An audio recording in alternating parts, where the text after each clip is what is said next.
Winter 1379, in an unnamed castle in northern France. The air was icy cold.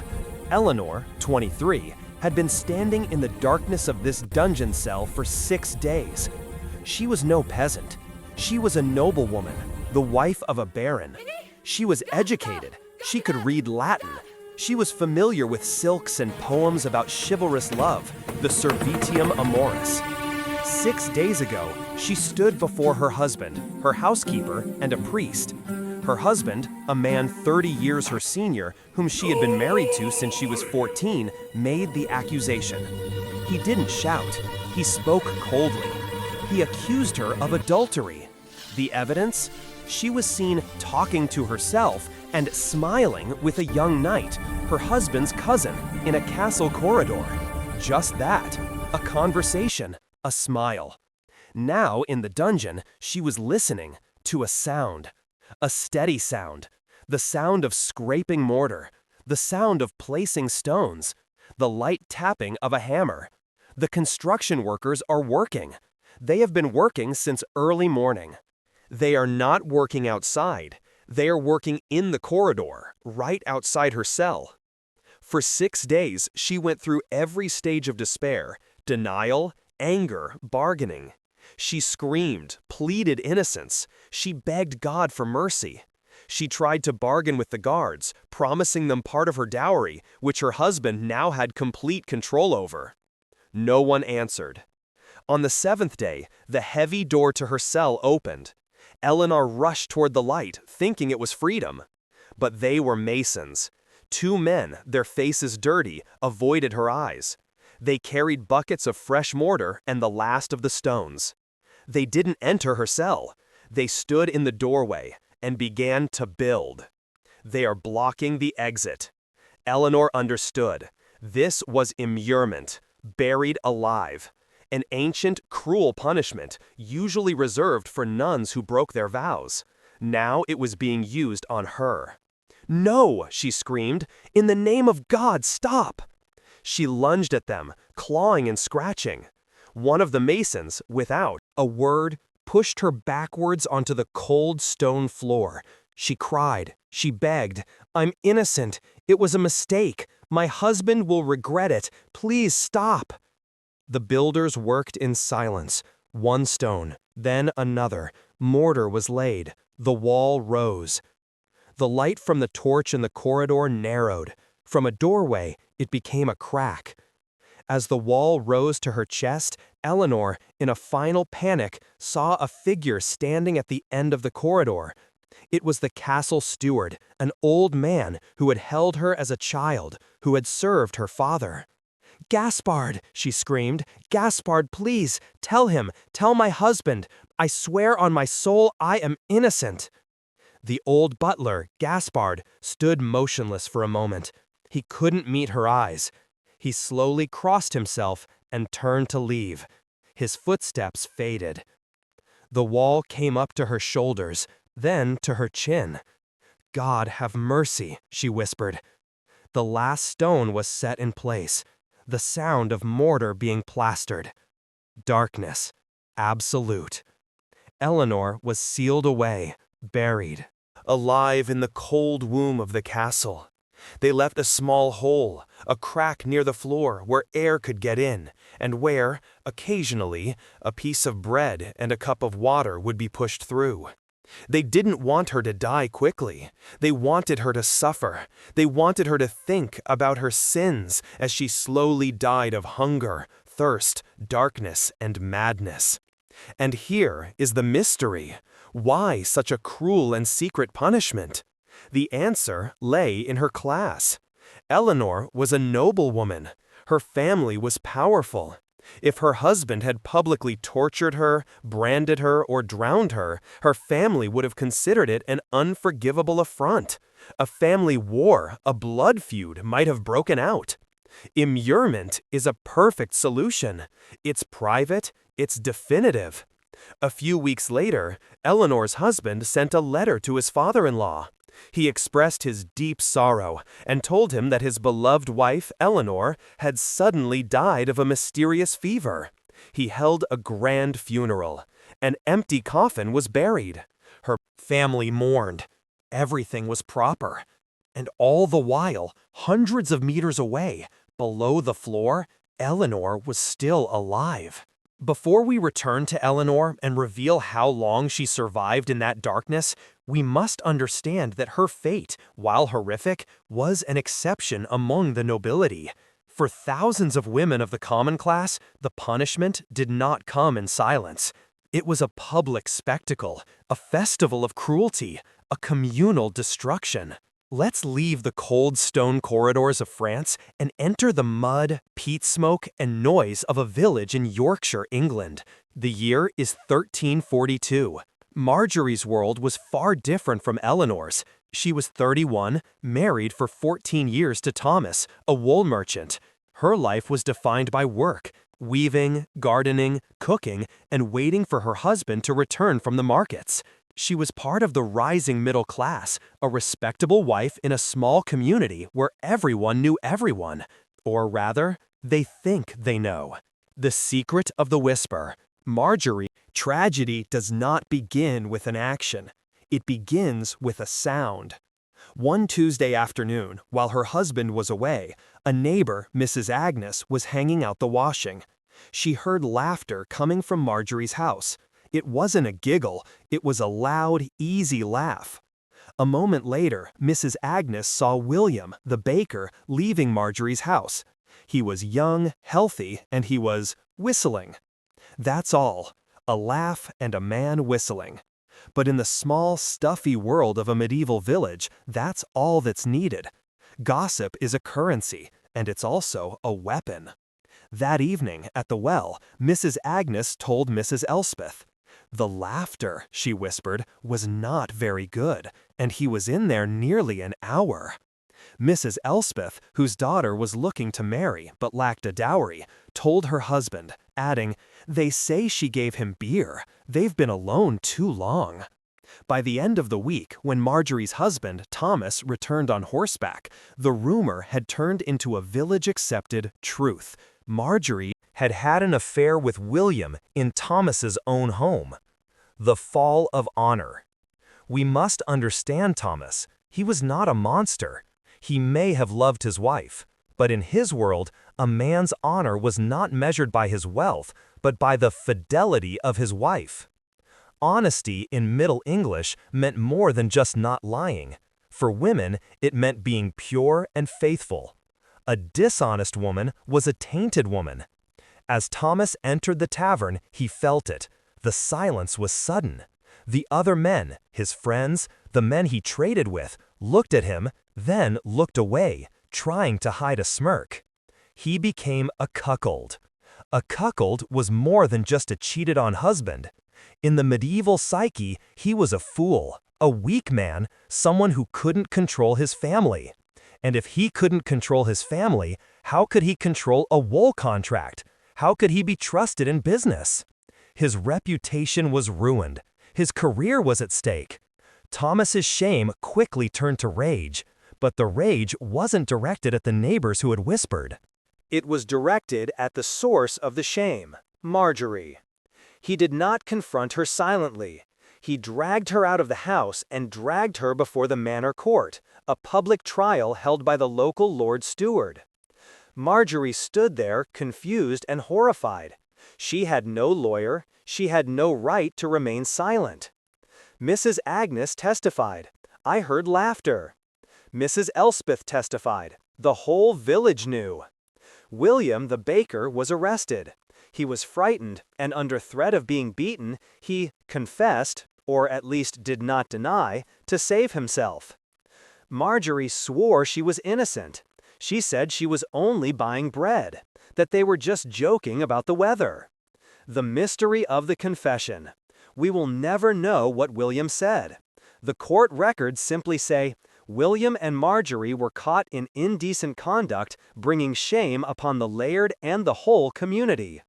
Caught in the act is almost always a legal lie, a term used to justify punishment even in the absence of evidence. Her guilt did not matter. Her husband's shame did. The community needed a scapegoat. The verdict was given. Marjorie was found guilty.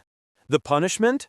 It was a 3-act play, a systematic torture that lasted 3 days. Chapter 1: The Mark of Fire. On the first day, the whole village gathered in the square. Marjorie was dragged out, her hands tied to a post. She had been beaten, her hair disheveled. The blacksmith, whom she had known all her life, who had once repaired her father's plow, was now on another mission. He was heating a bar of iron in a furnace. We often think of Hester Prynne's Scarlet A from the novel The Scarlet Letter, but Nathaniel Hawthorne took the idea from a historical fact. Branding was a common punishment. But here's a misunderstood mystery. The seal is usually not a letter, it's a symbol. Sometimes it's the image of a key, for the thief, or a local symbol. But in some cases, as in Marjorie's case, it's a simple letter, A, for adulteress, or, according to some scholars, a cruel mockery of the word amor, love. The blacksmith took out the iron bar. It glowed orange-red, hissing in the air. Marjorie couldn't turn away. 2 men, one of them her cousin, held her head still. She could feel the heat as it approached her left cheek. She closed her eyes. The sizzling of burning flesh could be heard across the square, a sharp, sickening sound, mixed with Marjorie's muted scream of pain. The smell of burning flesh and hair filled the air. The blacksmith held the iron there, 1, 2, 3 seconds, to ensure the scar would be deep, permanent, unmistakable. The purpose was not simply to inflict pain. The purpose was to label. From now on, she was no longer Marjorie.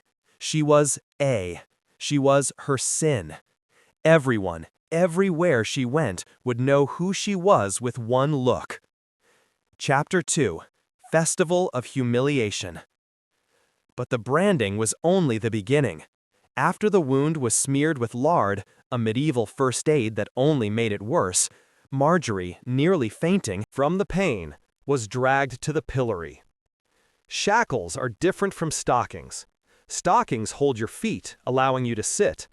Stockings lock your neck and wrists, forcing you to stand in a crouched position, unable to move or defend yourself. It is a position designed to inflict maximum pain and humiliation. A sign was hung around her neck: adulterator and marriage breaker. She stood there for 3 hours, and this is where medieval mob psychology comes into play. Medieval justice was a spectator sport. The crowd didn't just watch, they participated. It was their chance to cleanse the community of sin. The first to throw was Mrs. Agnes, the neighbor who had started it all. She threw a rotten cabbage. It hit Marjorie in the face, right into the fresh burn wound. Marjorie screamed again. Then the crowd rushed in. This was not a random throwing, it was a ritual. They threw things that symbolized decay and impurity. Rotten eggs, rotten tomatoes, if any, mud mixed with horse dung. Dead rats, and most disgusting of all, the contents of chamber pots thrown from close range. The crowd screamed insults. But here's the mystery of cruelty. Who usually screams the loudest, throws the hardest? Other women. Why? It's a complex psychological mechanism. By publicly punishing Marjorie, the other women are, unconsciously, reaffirming their own purity. They're drawing a clear line. We're good wives, she's a slut. It's an act of self-protection, a way of saying to their husbands, look, I'm not like her. Children are encouraged to participate. Parents give them small stones, handfuls of mud. Throw it away, child, she is a bad woman. This is how the system reproduces itself. It teaches the next generation that this is the right way to treat a woman who has sinned. After 3 hours, Marjorie was unrecognizable. She was covered in filth, blood, feces, and mud. She was unconscious. Chapter 3: The Devil's Baptism. They left her in the cell overnight, without water or medicine. The burn on her cheek, now covered in filth, had begun to become severely infected. The next morning, she was dragged out again. The act was not over yet. She was dragged to the riverbank, where a device awaited her, a ducking stool. It was a simple wooden chair attached to the end of a long lever, like a giant seesaw, placed on the riverbank. Marjorie, weak and trembling, was tied tightly to the chair.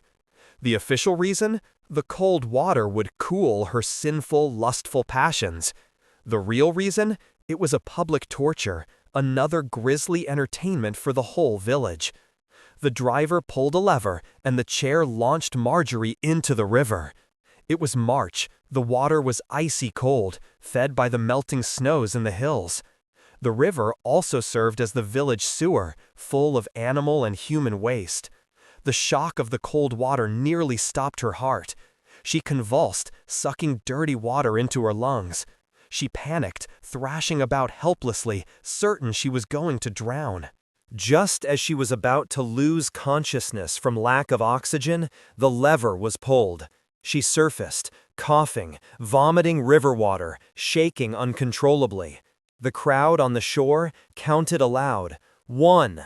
She had only a few seconds to breathe in the freezing air, and then she was pulled under again. 2. The crowd counted in unison, like a sport. 10 times, 15 times. By the 20th time, Marjorie was unconscious. She was limp in her chair, her skin blue from the cold and lack of oxygen. When they took her out, she was just a weak life. But she survived. That was considered a success. A dead woman could not continue to serve as a warning. Epilogue. Social death. And now the real punishment begins. Not the punishment of the court, but the punishment of society. The dirty river water, full of bacteria, had seriously infected the burn on her face. Her face was swollen and festering. Her husband, Thomas, immediately divorced her. Under medieval English law, since she was the at-fault party, he kept everything: the house, the money, and most importantly, he took back her entire dowry, the property her father had given him when they married. Marjorie was thrown out into the streets without a penny to her name. She was an outcast, a branded one. She couldn't find a job. No one would hire a branded adulterer. She couldn't go back to her parents' house, for that would bring shame on them. She was an outcast. Children threw stones at her in the streets. She was banned from churches. She left the village, hoping to start over somewhere else. But the scar was permanent. In every town she went to, people saw the letter A on her left cheek. It was a passport to hell. She was banished, she was beaten, she was stoned. 2 years later, in the winter of 1344, at the age of 33, Marjorie's body was found in a roadside ditch 50 miles from her old village. She died of disease, starvation, and chronic infections. And here's the most tragic part. Years later, in a land dispute, the baker, William, testified that he had only come to deliver bread. Nothing happened. Marjorie's real crime was not adultery. Her crime was being the subject of gossip. Her crime was living in a world where a man's honor was more important than a woman's life. Marjorie's public destruction was a warning to every wife in the village. Know your place. Don't laugh too loudly. Don't talk to other men. Otherwise, Marjorie's fate will be yours. Marjorie's fate was a popular tragedy. It was loud, dirty, and public. It was street justice, a brutal spectacle for the crowd. But what happens when the accused is not the wife of a wool merchant? What happens when she is the daughter of a duke, the sister of a baron, and the cousin of a bishop? You can't. You cannot brand a noblewoman's face. You cannot put her in stocks and let the crowd throw shit at her. You cannot drown her in a filthy river like an animal. The reason is not humanitarian, it is political. To dishonor a woman of high rank was to dishonor her entire family. And medieval nobles did not settle insults in village courts. They settled them with iron. Such an act would spark a blood feud that could last for decades, burn manors, and spill the blood of hundreds. No, for the upper class, punishment had to be different. It had to be sophisticated. It had to be discreet. It had to be undeniably legal. And, most importantly, it had to achieve the same goal: to eliminate the woman and preserve the man's property. Our story moves to Burgundy, France in 1326. Baroness Isabella, 24, was one of the most desirable women in the land. She was beautiful, educated, and came with a huge dowry of estates, lands, and tax collection rights. 10 years earlier, at the age of 14, she had been married to Baron Geoffrey, a 52-year-old widower. The marriage was a cold political contract. Geoffrey received her wealth and family alliances. She received his status and protection. But for 10 years, Isabella failed in her most important task. She failed to produce a male heir. For Geoffrey, this was a nuisance. He already had a son from his previous marriage, Robert, but he still wanted an heir. Isabella's failure to bear children, combined with their nearly 30-year age difference, had left the marriage cold as ice. Isabella was alone. She was trapped in a remote castle with a cold, aging husband who saw her as nothing more than a useless asset. And then Friar Pierre arrived. Pierre was not like the other old, uneducated priests. He was young, only 25, and had just graduated from the University of Paris. He was intelligent, eloquent, and had brought with him books that Isabella had never been allowed to read. A friendship blossomed, a friendship of intellect. They met in the castle library, under the watchful eyes of maids. They didn't whisper words of love, they argued. They discussed the theology of Thomas Aquinas, the logic of Aristotle, an author still viewed with suspicion by the church at the time.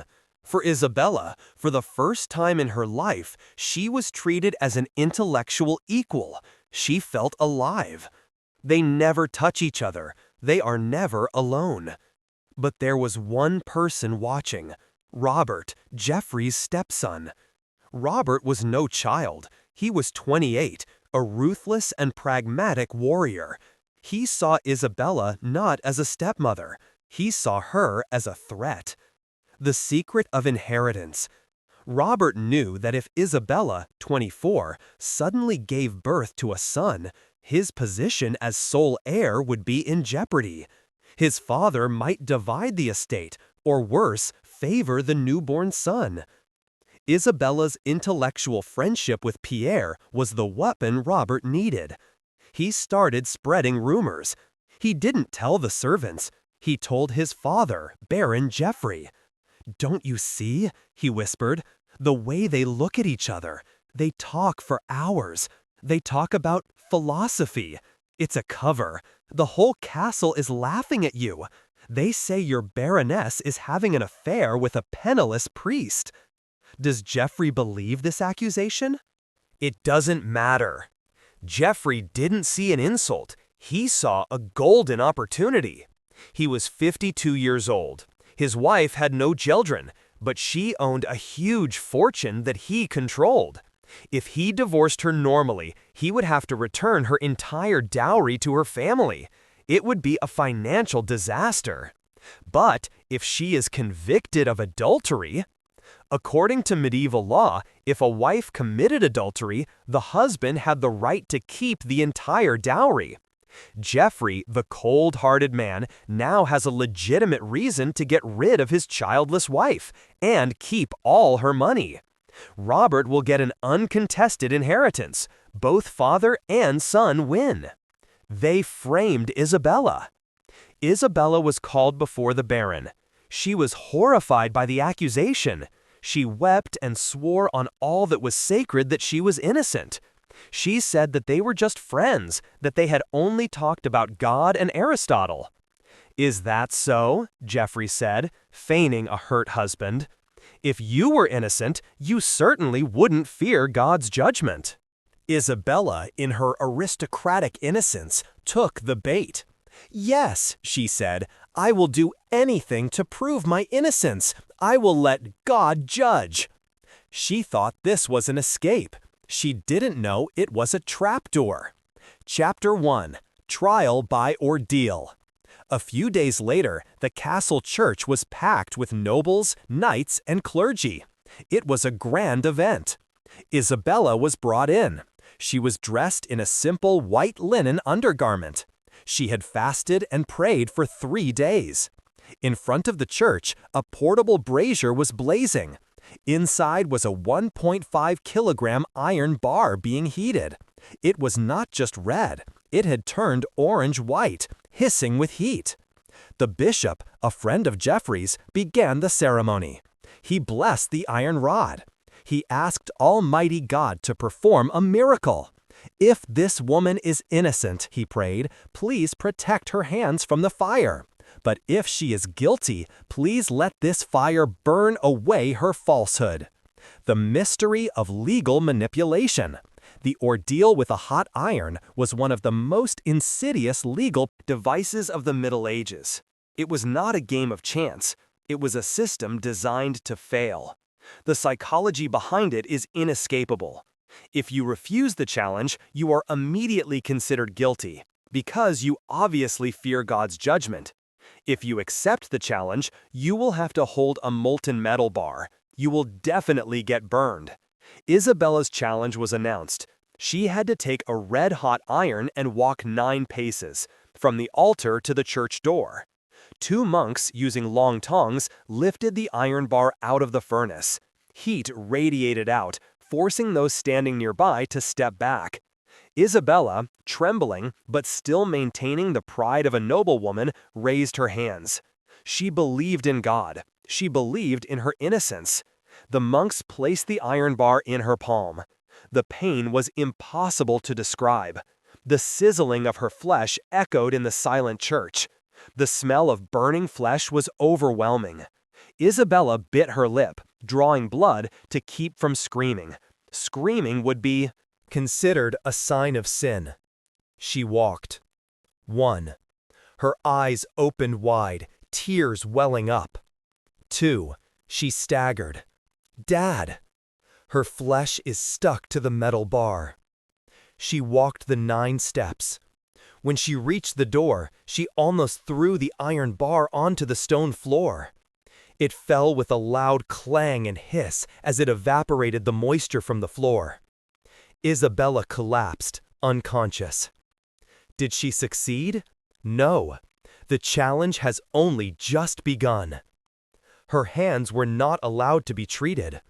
They were washed by the priests with holy water, which was not sterile, then bandaged with clean linen. The bandage was sealed with bishop's wax. She was locked in her room for 3 days, during which time she endured excruciating pain as her burns, blistered, and, inevitably, in the unsanitary conditions of the Middle Ages, began to become infected. Act 2. God's Judgment. The Decay. On the 3rd day, Isabella was brought back to the church. She was pale and feverish. The bishop, in the presence of Baron Jeffrey and Robert, whose faces were of the utmost pain and piousness, solemnly broke the wax seal and removed the bandage. The crowd was silent. Isabella's hands were a horrible mess. They were swollen and festering, the flesh a yellow-green color and the foul smell of severe infection. Isabella, delirious with fever, looked at her hand. She thought God would perform a miracle. She thought her hand would be healed. The bishop held up her hand for all to see. He didn't need to speak. The wound was putrefying. He declared, "God has ruled. There is no healing. This woman is guilty." The logic was complete. This ordeal was a perfectly orchestrated play. Anyone would get burned. Any burn, under those conditions, would become infected. and infection was the proof of guilt. Isabella was condemned by her own innocence and faith. Part 3: Prison of the Mind.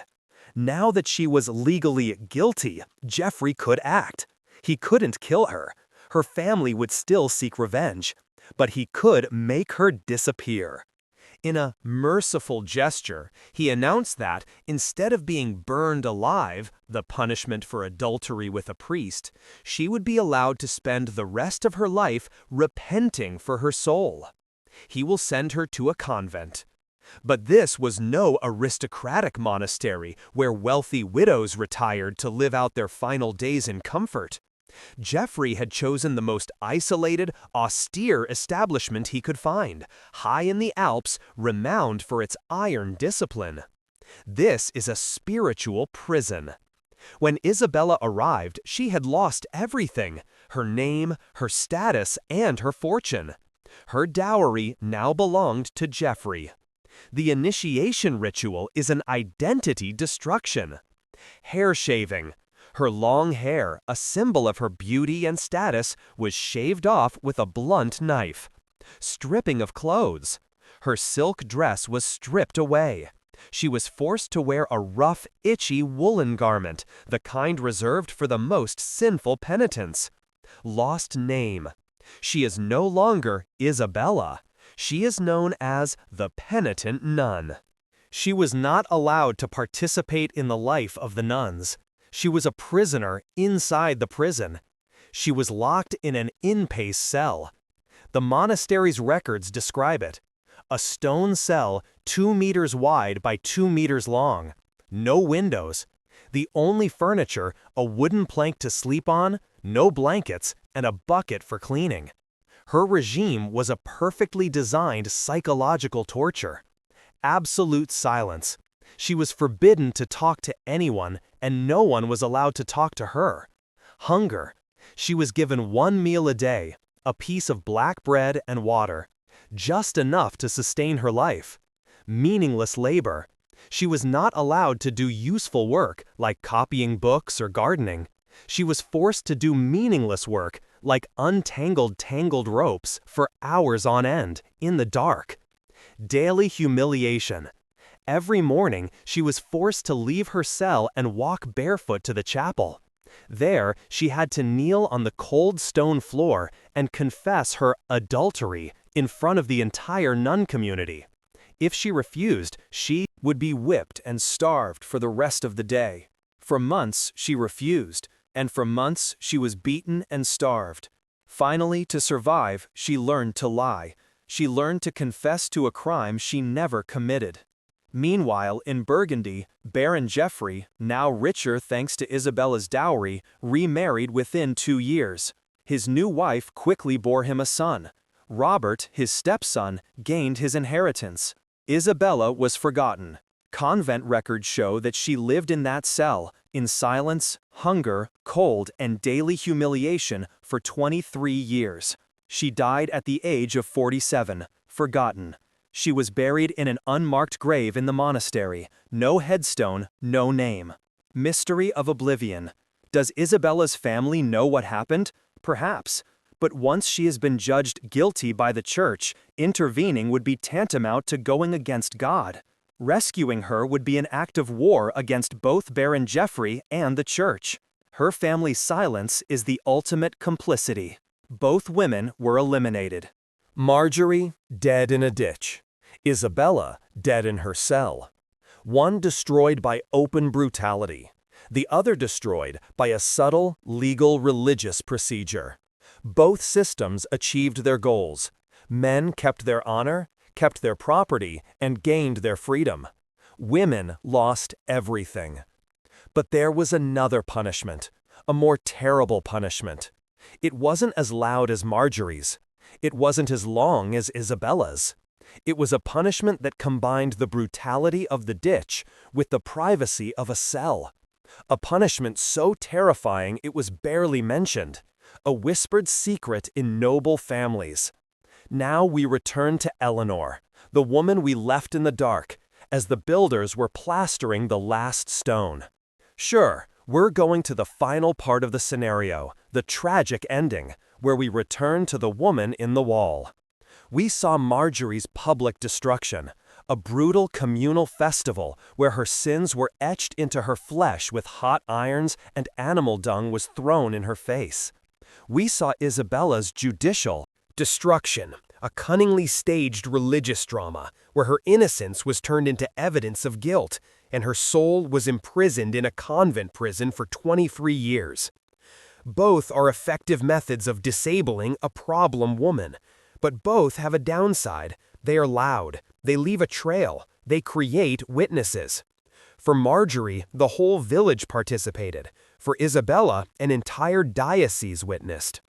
But what happens when the husband wants more than just punishment? What happens when he wants to erase? What happens when the husband is a baron, the wife is also from a powerful family, and a public scandal, as we said, could spark a family war? How could a powerful man in the Middle Ages legally kill his wife in front of everyone without anyone knowing? He doesn't need a sword, he doesn't need poison. He just needed stone and mortar. Now, we return to the dungeons of northern France, 1379. We return to Eleanor. The final scraping of mortar, the hammer tapping lightly on the last stone. Then, silence. The final stone has been set in place. For a second, Eleanor didn't believe it. She still thought this was some cruel joke, a test, a threat. She raised her hand, touched the rough surface of the new wall. The plaster was still damp and cold. It is true. The light from the torch in the corridor had disappeared completely. Darkness fell upon her. This was not the darkness of night.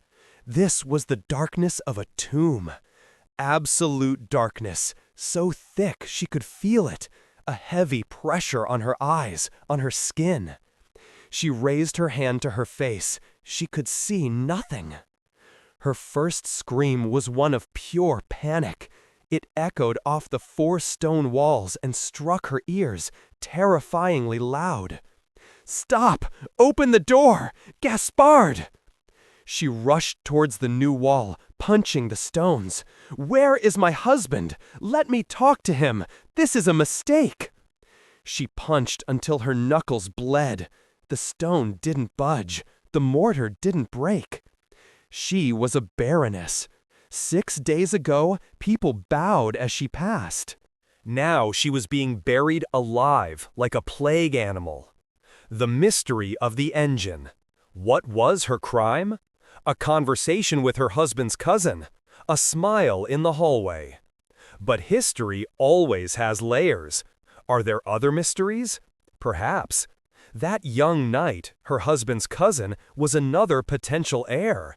Perhaps her husband, the Baron, was more than just sexually jealous. Perhaps he was politically jealous. Perhaps he suspected they were plotting against him, or simply wanted to get rid of a rival. And Eleanor? She was just collateral. By accusing her of adultery with that cousin, he had destroyed them both with one arrow. The cousin would be banished in disgrace, and Eleanor would disappear. Or perhaps the truth was simpler and more macabre. Perhaps he had simply grown tired of her. And, like Geoffrey with Isabella, he wanted to keep her dowry. Killing her with a thiever would legitimize his claim to all her lands. The real motive was sealed with her in the darkness. Stage 1. The first 48.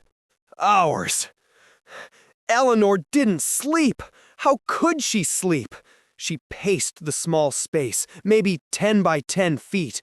She counted her steps, 5 in one direction, 5 in the other. She screamed until her throat was raw and bleeding. Her screams turned to sobs, then to moans. She was a devout woman. She began to pray. She prayed to the Virgin Mary. She prayed to Saint Catherine. She promised everything. She would go on pilgrimages. She would give away all her possessions. She asked God for a miracle. There was no magic, There was only darkness, cold, the smell of damp stone, and her own fear. Phase 2. Gaps and false hopes. Days 3 to 10. At some point, maybe 48 hours later, she heard a sound. A light scraping sound. She held her breath. At the bottom of the new wall, she saw it. A small ray of light. A small stone near the floor was removed and replaced. A small gap, just enough for a child's hand to pass through, was created. "Who is it?" she whispered, crawling toward it. "Please, help me!" From outside, something was pushed past. It fell onto the stone floor. Eleanor searched with numb fingers. She found it. A piece of black bread, hard as rock, and a wooden cup filled with water. She cried. She sobbed with gratitude. Her husband doesn't want her to die. He's just punishing her. He's going to let her go. This is a lesson. She was tragically wrong. This is not mercy. This is the height of cruelty. This is calculated torture. Her husband didn't want her to die quickly from dehydration in 3 days. He wanted her to die slowly. He wanted her to starve to death, a process that would take weeks, months. He wanted her to go through the stages of decomposition while she was still alive. They gave her just enough water and just enough calories to keep her from dying, but not enough to keep her alive. They are nurturing her death. The mystery of the nurturer. Who pushes the food through? Is it Gaspard, the butler, following orders? Or is it a sympathetic maid doing this secretly? Most likely it was all part of the plan. A priest, someone tasked with caring for her soul while her body rotted. Eleanor began to live for that sound. She didn't know if it was day or night. She only knew that moment. She would sit close to the crack, waiting. "Please," she whispered through the crack, "my name is Eleanor. I have a family. Please tell my father. He is the Duke." There was no answer. Only the sound of a wooden cup being pushed across the stone floor, and then the footsteps fading away. The silence from the feeder was more terrifying than the darkness. It confirmed that this was not a humane act. This was a process, a job. Phase 3. The truth outside the wall. Day 15. While Eleanor gnawed on a piece of moldy bread in the darkness, above her, in the bright light of the great hall, another drama was unfolding. The Baron, Eleanor's husband, was dressed in black mourning clothes, his face pale with grief. A letter, sealed with black wax, was sent to Eleanor's family. It announced that Baroness Eleanor, his beloved wife, had suddenly fallen ill with a malignant fever, a medieval term for anything from typhoid fever to influenza. Despite the best doctors and constant prayers, she died in her heartbroken husband's arms. The mystery of the perfect cover-up. A week later, a solemn funeral was held. Eleanor's father, the old Duke, and her brothers, hardened warriors, arrived. They wore armor covered in mourning cloth. They stood beside an expensive oak coffin. They cried. They sympathized with the devastated son-in-law and husband. And that coffin was completely empty. She was buried in the family crypt with full church rites. The priest sprinkled holy water. People prayed for her soul. It was a perfect crime. Her husband was now a miserable widower. He had full legal control of all her property and land. Her family suspected nothing. Everything was proper. And all the while they were praying for her soul, her body, just a few hundred meters away, was still breathing, still hungry, still hoping in vain. Stage 4. The collapse of the body and the mental. Day 20, day 40. Now, the real torture of immurement begins. The human body is not designed to live in absolute darkness and malnutrition. Physiology of confinement. Darkness. The complete lack of daylight destroyed Eleanor's circadian rhythm. She no longer knew when to sleep or wake. She fell into a delirious state, half awake and half asleep. Cold. The dungeon was unheated. The winter chill seeped through the stone, into her bones. She shivered uncontrollably. Her silk dress, the only thing she wore, soon became tattered and filthy. Hunger. A piece of bread a day was not enough. Her body began to eat itself. She lost weight rapidly, first fat, then muscle. She was so weak that she could not stand up. Sickness. The water in her wooden cup was unclean. The bread was moldy. She contracted dysentery. Her tiny cell was not only dark now, it also reeked of sickness and impending death. Scurvy without vitamin C, her teeth started to loosen. Her gums bled. Small wounds from punching walls never healed. The psychology of isolation. Her mind began to crumble. She began to hallucinate. In the absolute darkness, her brain created its own light. She saw dancing lights. She saw faces. She began to talk, not to the guards, but to people who weren't there. She talked to her cousin, the young knight. She asked him, why? What did we do wrong? It was just a smile. She talked to her husband. She argued with him. She begged him. She cursed him. And she talks to herself as a child, a little girl running through the meadow, a little girl who didn't know she would end up here. She no longer knew who she was. She was no longer Eleanor. She was a creature, something waiting. She lost track of time. A day? A week? A year? It made no difference. There were only 2 moments, the scraping sound of the water glass and the pangs of hunger. The mystery of 42 days. How do we know how long she survived? History rarely records the voices of victims, but it always records the expenses. In the castle records, historians found a small, chilling detail, an entry in the steward's ledger, perhaps Gaspard's own. It read, "The cost of bread and water for the nun of penance." That's what they called her, a cruel euphemism, like Isabella. That spending item is repeated every day for 42 days. 6 weeks. For 6 weeks, someone, on command, pushed food through the crack, listened for any signs of life, and continued a cruel routine. On the 42nd day, the piece of bread is passed. It is left untouched. The next day, the 43rd day, the cup of water was passed. It was untouched. The noise stopped. No need to check. Job done.